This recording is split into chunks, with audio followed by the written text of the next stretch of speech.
जी हाँ, जय गंगा कैसेट कंपनी के माध्यम से हम भोजपुरी गीतकार संजय सनेही और मिथिलांचल के सुपरस्टार गायक दिलीप दरभंगिया के माध्यम से अरे वह सब भोजपुरिया भाई गायक गीतकार के एगो ऑफर बा जय गंगा कैसेट कंपनी के माध्यम से।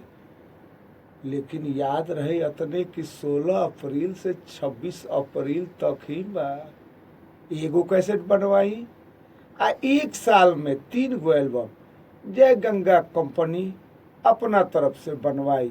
ई वादा बा संजय सनेही के, जय गंगा कंपनी के, सुभाष जी के।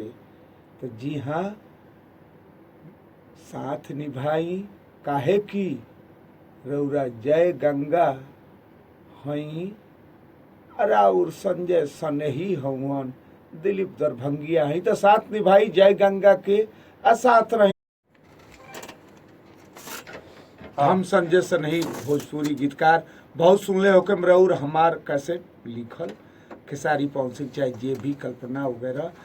लेकिन एक बार हम बानी जय गंगा के साथ, तो साथ निभावे के बाद जय गंगा के संपर्क करे के बरौरा 9910090366। एक बार और 9910090366।